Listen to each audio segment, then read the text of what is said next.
Marathon County Board of Supervisors to order, please. We will start with the Pledge of Allegiance. Please remain standing because that will be followed by a silent moment of reflection. I pledge allegiance to the flag of the United States of America, United States of America, and to the republic for which it stands, one nation, under God, indivisible, with liberty and justice for all.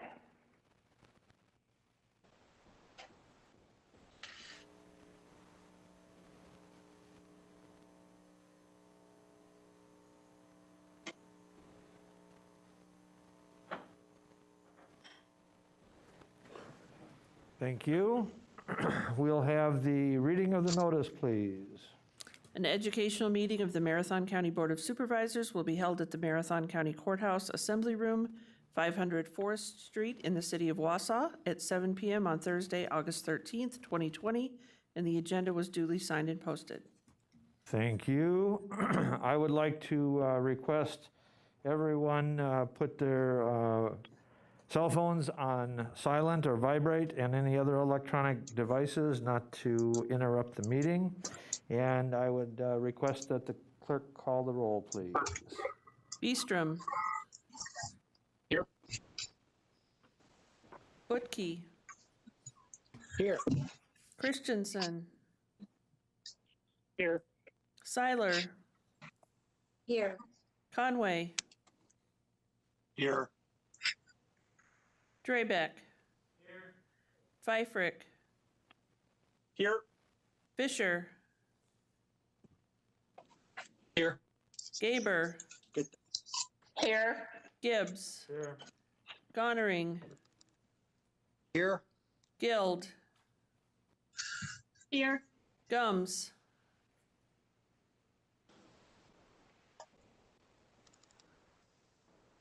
Harris. Here. Johnson.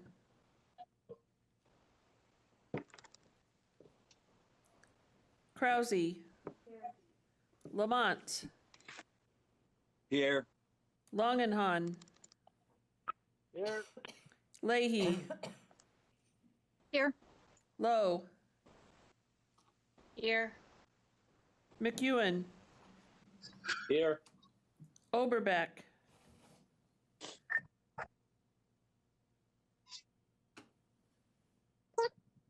Opal. Here. Robinson. Here. Rosenberg. Schley. Here. Seefelt. Here. Soibert. Here. Stark.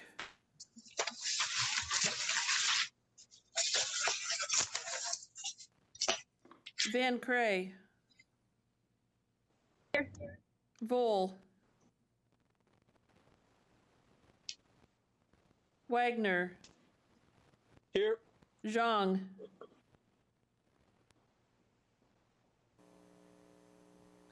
Gums.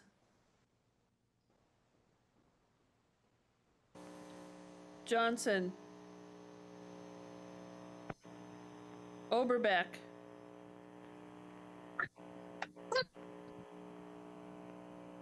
Stark. Here. Vole. Zhang. Thank you. Thank you. And I'd like to welcome all the visitors that we have joining us. And we will move on to public comment. Public comment has been reinstated by the board. And at this point, we've had no requests and no one registered to have public comment. So we'll move on to item number 8, education presentation and reports. Standing committee chairpersons or designees.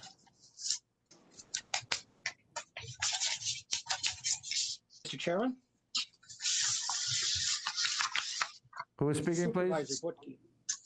Supervisor Butke. Supervisor Butke is recognized.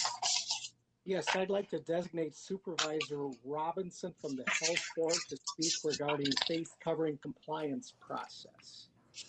Okay, we will have Supervisor Robinson is recognized.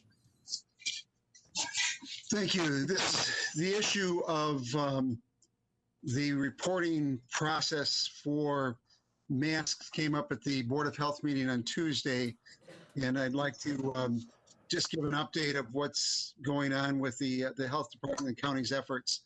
And I'd like to first of all start out with some context on how we got to where we are today. The governor declared a public health emergency after the president's COVID task force identified Wisconsin as a red zone state, along with 21 others on July 26th, due to uncontrolled spread of the COVID-19 virus. At that time, 61 of the 72 counties, representing 96% of the population, had high COVID activity. And we, as a state, we grew from 556 cases a day in the first week of July to 938 cases the week of July 26th. Based on the task force finding in the Center for Disease Control recommendations that all Americans wear face masks, the governor issued Executive Order 82 on July 30th, requiring face mask covering in certain circumstances and creating approximately 14 exemptions. Marathon County, along with other counties, were busy discussing what its approach should be. The health officer, the district attorney, administration, corporation counsel, and the sheriff's office were involved in those discussions. There were concerns over the resources and priorities, and the county has maintained its commitment to educate first, seek voluntary compliance, but also to address complaints and considering enforcement after other efforts have failed. The product of those efforts was an operational procedure to focus complaints away from law enforcement and allow the staff at the health department to prioritize their work. 10 to 12% of the calls going to the health officer were mask related. Under the proposals, parties raising concerns over masks, whether it be from businesses or other entities, will be directed to try to fill out an online form, which will be sent to the Department of Health and tracked. People that complain through phone, Facebook, email, referral from other agencies, or online will be encouraged to file a formal complaint. It can remain anonymous, and people can choose to put their name and email down if they wish. If they file the complaint, it will be evaluated by the Director of Environmental Health and Safety, Dale Groskopf, and decisions will be made on what steps will be taken. The initial response will be one of reaching out to the parties to, well, first of all, encourage the people making the complaint to contact the party themselves, but also to reach out and try to educate people on the importance of wearing face masks, ask what they are doing in terms of posting notices at their door and seeking voluntary compliance. If there are additional complaints, they will be evaluated, again, the operational procedures, and a determination will be made if a cease and desist order is necessary. If the cease and desist order is determined to be necessary, it will be issued again by Dale Groskopf or the health officer. And if at the end of that process compliance is not, if there are additional complaints, it'll be referred to the district attorney for consideration for enforcement. This effort is based upon education first. It's an administrative effort to try to set priorities. There are concerns that law enforcement in the dispatch center doesn't have the time or the resources to address these, that they should be funneled through the health department where, again, education is done. But I would just like to share with you a statement on COVID safeguards that was issued by the Marshfield Clinic Health Systems. It reads that the Marshfield Clinic Health System strongly supports mandated use of masks, such as cloth masks and surgical face masks in social and community settings to control the spread of COVID-19, as well as social distancing through reduced crowd sizes. These are proven steps to decrease exposure. It is a responsibility of all of us to make responsible choices to not only protect us, but to help our friends and neighbors safe who are higher at risk of COVID-19, as well as keep our schools and businesses open and functioning. I think those are the reasons why we're choosing to adopt this complaint process. The complaint process was rolled out today. There were, in the first 3 hours, 52 complaints that were recorded. But again, it's an operational decision, and that may hopefully provide you with some context. Okay, any other standing committee chairs or designees reports to the board?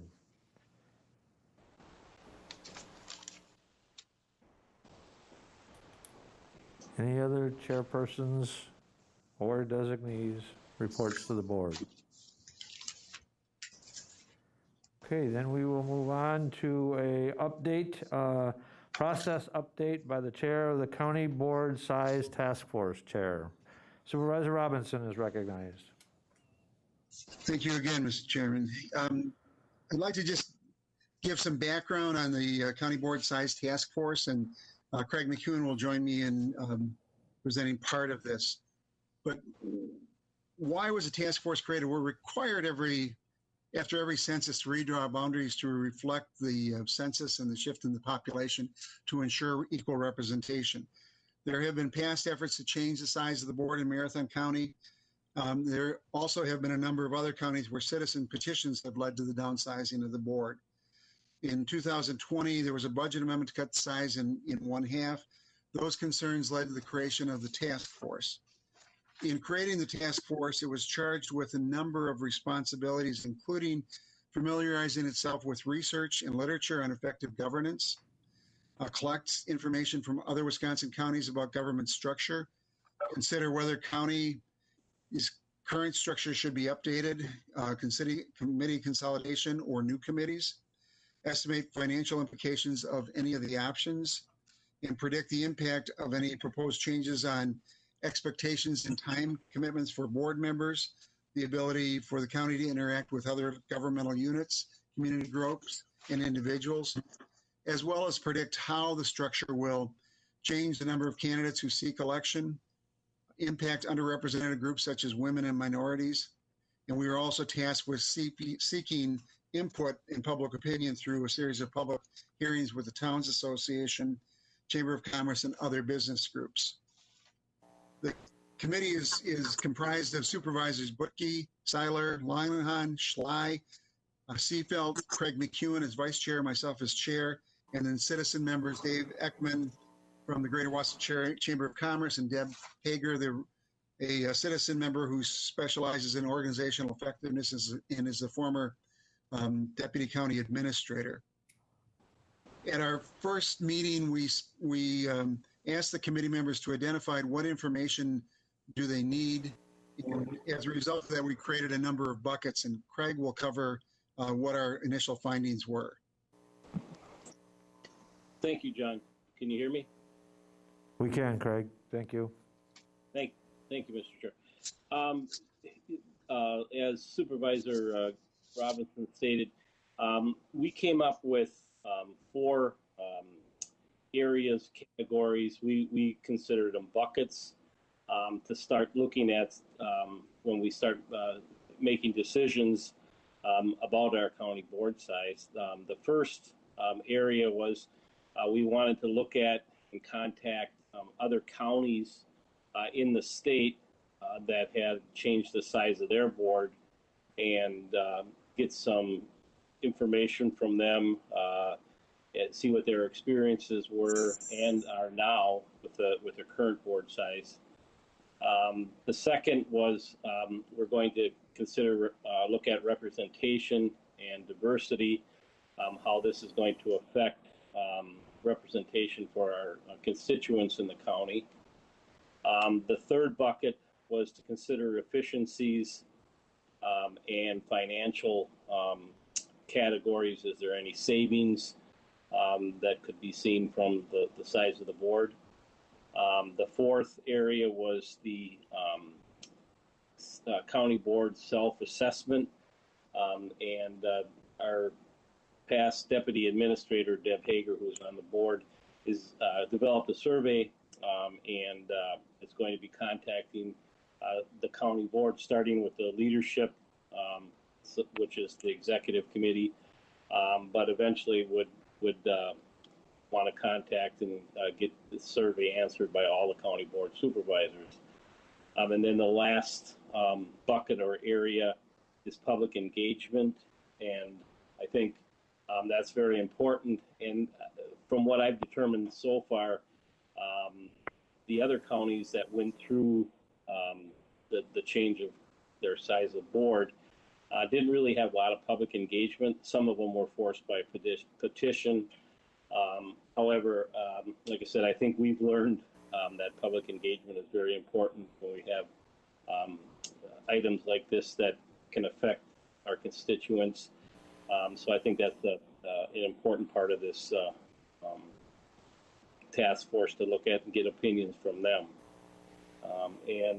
Like I said, the assessment, I think John will go over it. There's quite a few questions, and you're going to have an opportunity to see them before she conducts the survey. Believe me, it makes you think.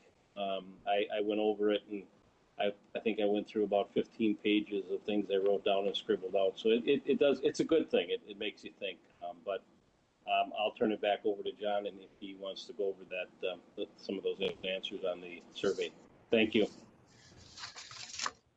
And the survey is going to initially start out with the county board's leadership, and that's the chairs and vice chairs of the board and all of the standing committees. And from that, Deb is going to try to develop themes without necessarily bringing forth individual quotes or attributing things to individual members, but again, to try to develop themes. We're interested in how long people have been on the county board, how long they've been in leadership, how many hours a week they spend on it, what works well for the county board, what areas could be improved, what works well for committees, what areas could be improved, what personal, what have you done to improve, or what single thing have you done to improve the county board and or committees, and what recommendations might you have? And again, those questions will be shared in advance, and Deb will be calling all of those individuals hopefully yet this month.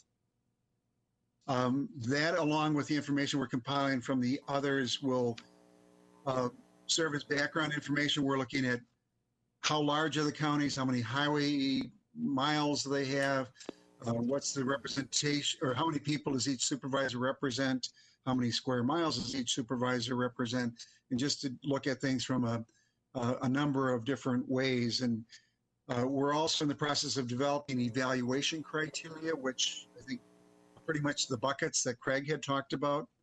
Those criteria will be developed over the next month and a half. From that point, we will begin to develop options and run them through an evaluation process. We will be taking those options out to the public for comment. And in December, we will make a final recommendation to this board. The board will then have to take action in approximately February to figure out what size the board will be to coincide with the census. And those will come into play next year when, or in the 2022, when the elections for county board take place. So with that, are there any questions? Is there any questions by the board members?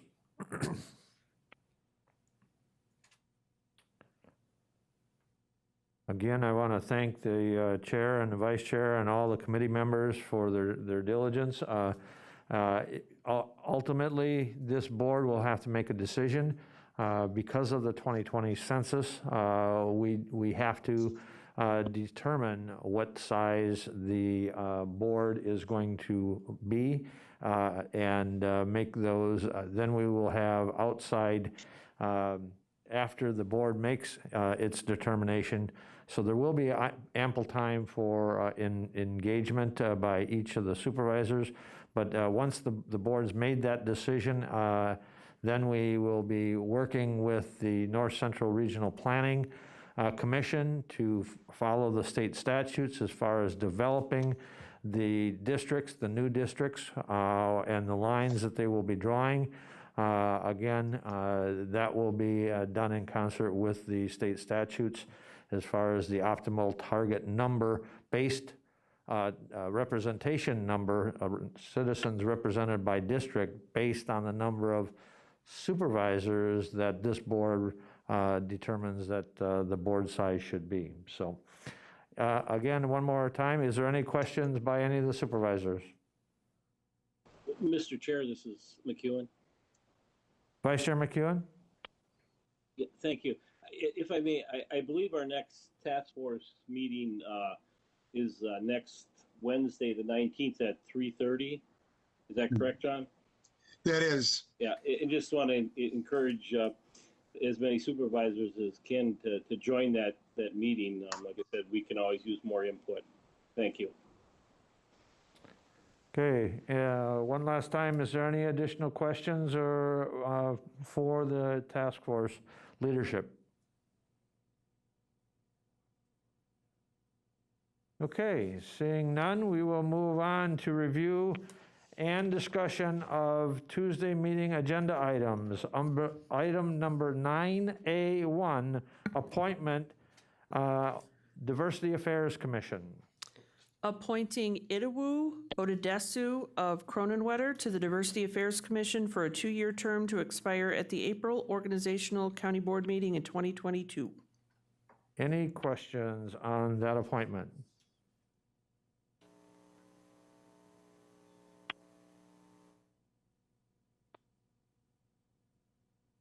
Okay, moving on to 9B. 9B1, ordinances from the Environmental Resources Committee. Item 9B1A, Town of McMillan rezone. Tim Veerland on behalf of John Hardinger. Ordinance 18-20. Any questions?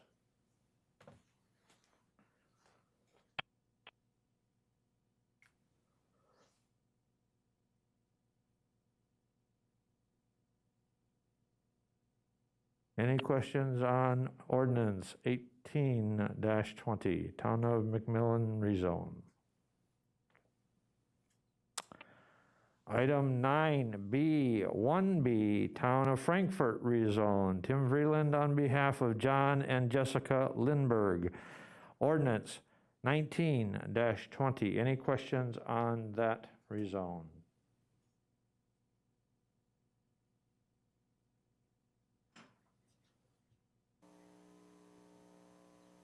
And moving on, item 9B1C, Town of Frankfurt rezone, Freedom Riders Snowmobile Club on behalf of Dolores Telshaw, ordinance 20-20.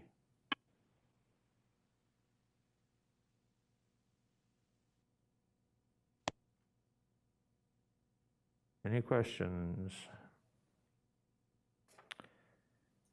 And last but not least, under ordinances from Environmental Resources is 9B1D, Town of Knowlton rezone, David and Loretta Kallstrom, ordinance 21-20. Any questions on that rezone?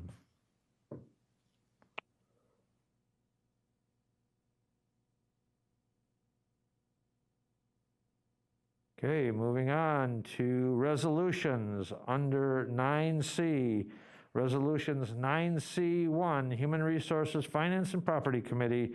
Resolution 9C1A, resolution providing for the sale of not to exceed $17,845,000 general obligation health care project building bonds, Series 2020B, Resolution 49-20. Any questions?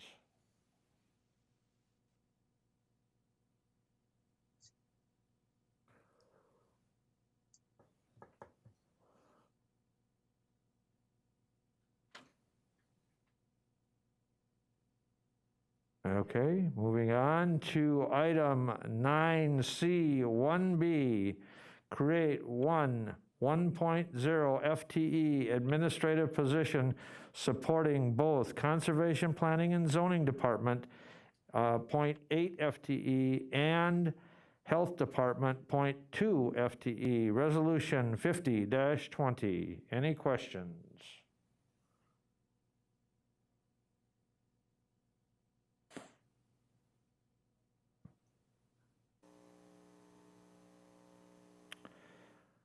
Okay, moving on to item 9C, 1C.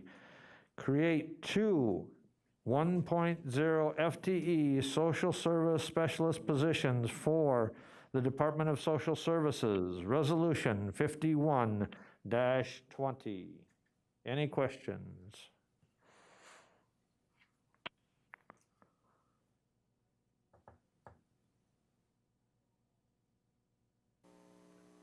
And finally, under item 9C, 1E, authorizing the creation of a pool or fund to collect route to recovery allocations from other units of government within Marathon County for the purpose of funding an eligible broadband project and/or purposes of other eligible goods and services. Resolution 52-20. Any questions on that resolution?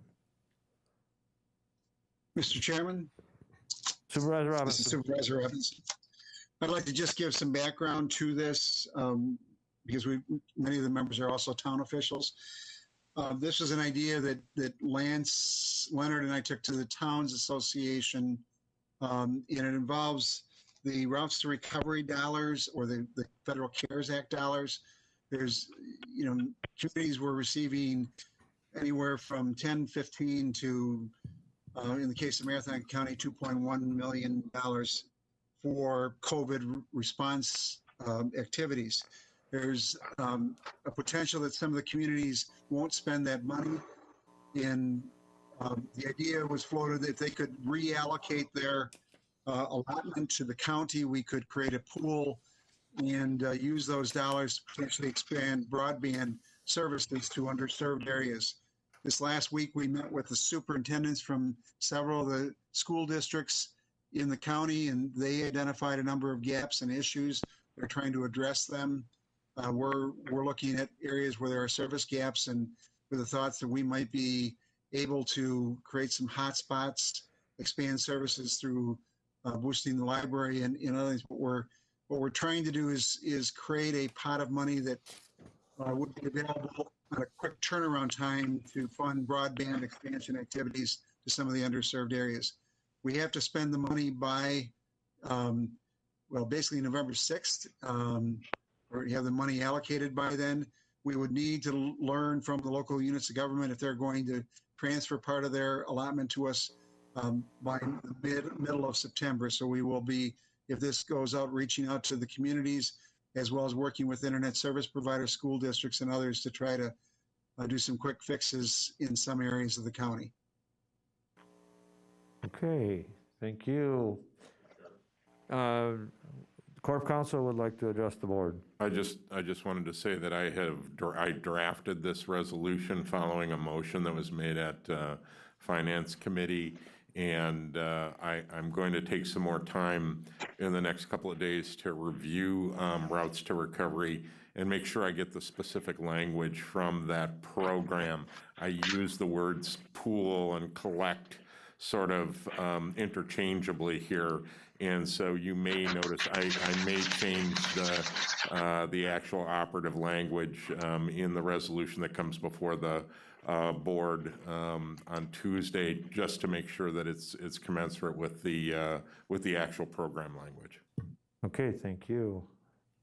Any further discussion on item 9C1E? Supervisor Krause.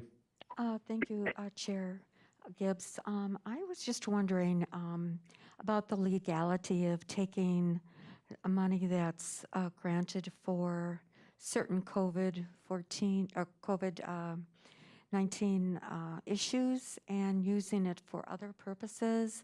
I'm just wondering if that's not going to come back to sting us, because I thought the money was just supposed to be spent for issues related to COVID-19. I'll address that somewhat. The state of Wisconsin and the Department of Administration has a review process, and we can actually ask questions as to whether or not a certain spend of dollars would be in compliance with the federal regulations that were put out by the CARES Act itself, and they're consistent with that. WCA, Wisconsin Counties Association, has compiled a list of questions that they have forwarded to the Department of Administration and got clarification on a lot of these. Along with tomorrow, there's another NACO conference call that is going to directly address what qualifies and what does not qualify, at least and the process. So these projects have been at least preliminarily provided to the Department of Administration in a question form, and they have indicated that they feel that it would be in concert with and in coordination with the rules as they are spelled out, and would be authorized as long as it's expanding broadband to areas to provide underserved, especially when you're talking about the ability for children to utilize education. So it has been looked at. Any other questions? Chair Gibbs, Supervisor Fisher. One at a time, go ahead. One person. Supervisor Fisher here. I would just like to reiterate Supervisor Robinson's comments and focus in on the word quick. This is a factor that we may be able to provide some of these areas, especially the badly needed areas, with some resources at this time as school is returning and individuals are still work from home in certain situations. And rather than doing this at a very piecemeal municipality by municipality level, I think this would allow us to have kind of that critical mass of the additional dollars to help really put up these hotspots and serve many more individuals all at once than that could be done in a piecemeal fashion. So thank you. Okay, there was one other Supervisor, thank you, Supervisor Fisher. Is there any other, there was one other additional tried to speak, who please? Supervisor Schley. Supervisor Schley is recognized. That each township is allotted a certain amount of money in that program. Can the whole works be forwarded on to the county to use, or is it just a portion? And then is there a possibility or getting out the information where you find the rules and regulations on this to be able to review it and look it over? I'm going to forward that question to the department, to the administrator. Thank you, Mr. Chair. Supervisor Schley, I certainly can provide you the route to recovery guidance that was referenced by Chair Gibbs, that was put out by the Department of Administration. That guidance does reference the process through which a town or other municipality can allocate a portion or all of its funds. It was allocated through the routes to recovery by the state of Wisconsin to another municipality. Again, given the time frame that the route to recovery dollars need to be in essence spent, you need to do that no later than the funds need to be spent no later than November 6th. So I can provide that to you to your county email, and I'll do that yet today. Okay, thank you. This is Supervisor Opal. Supervisor Opal, go ahead. Could the administrator forward that to, well, at least my town and maybe every town? We certainly can. Thank you. Any other questions on that resolution?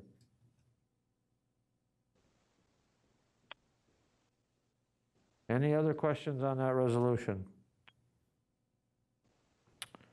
Okay, moving on to announcements and/or requests. Mr. Chairman, Go ahead. I have my hand up. I had some technical difficulties a second ago when we were going, this is Supervisor Lamont, when we were going over Resolution A. Can someone give some background information to that? On the 17,845,000 general obligation bond? Okay. That is the third part of or that is the phase when this board took action to authorize renovation down at NCHC. We did not borrow all of those dollars at one time because we knew that the project would take multiple years, and so this is the third phase of the bonding needed for the nursing home renovation. And so this is the money needed to do the nursing home renovation that is currently taking place down at North Central Healthcare. The project Okay, thank you, sir. The project was approved by the previous board, but again, it was known at the time the authorization was up to $73 million, but we did not want to borrow them all at one time. We authorized to borrow them, but we did not go out to borrow them until they were needed to actually pay for the phased approach. And there's 4 phases in the renovation project. Thank you. And I apologize for not seeing your hand up and recognizing you back when that item was up for discussion. Any other discussion? Any other announcements? Supervisor Krause. Thank you, Chair Gibbs. I would like to mention that this Saturday, in honor of the commemoration of the 19th Amendment to the U.S. Constitution, which allowed for women's right to vote, that there is going to be a rally at 10 o'clock on Saturday morning at the 400 block from 10 a.m. to 12, and then a walk to the Marathon County Historical Society. And one of the speakers is our former board member, who is now mayor, Katie Rosenberg. She's going to be one of the speakers. And so Carl Lowe.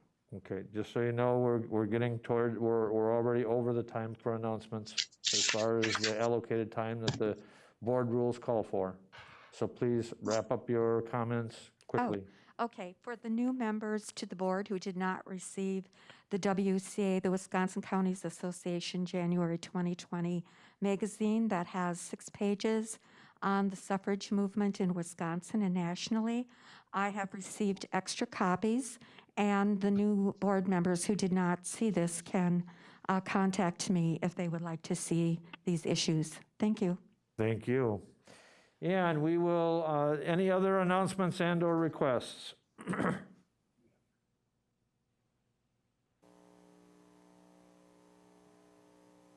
I do have one announcement, and that is that I would like to let all of the board members know that there's going to be a special board meeting, and that board meeting is going to be this month on the 27th. It's a full board meeting, and that it's going to be dedicated to one issue, and that issue stems from the direction by this board when it passed the Pride resolution. When the Pride resolution, there was education requirements in that resolution, and this education session is going to be a 2-hour session that is going to be an education by the adjunct professor from Milwaukee, Catherine Ham, and she is just a brief history. She's the adjunct faculty member of the UW-Milwaukee, and she specializes in, and the education session is going to be on the dynamics of implicit and explicit bias and institutionalized and structural discrimination that can lead to health disparities and other outcomes that are inconsistent with the commitment of diversity and inclusion in our goal of being the healthiest and safest and most prosperous county in Wisconsin. This education presentation, again, is going to be in conjunction with the City of Wausau. And so we have scheduled the City of Wausau City Council, so they will be invited to the same educational presentation. And I've asked, and I know I'm violating our own rules as far as announcements, but I think it's important to understand that this is one of the work plan items. It has also been called for by our own resolution. And and then we're going to, after that, we're not going to have time to discuss the education that's presented, but there is going to be expectations that are going to be forwarded to each of the standing committees to discuss what was learned and what was reviewed on this education. So the education, again, reserve the date is August 27th, 6 p.m. Supervisor Opal is recognized. Yes, I would like to move to adjourn. There is a motion to adjourn. Is there a second? I'll second. Second by Supervisor Gaber. Any discussion? Seeing none, all those in favor of adjournment signify by saying aye. Aye. Opposed? Motion carries. We stand adjourned. Thank you, ladies and gentlemen.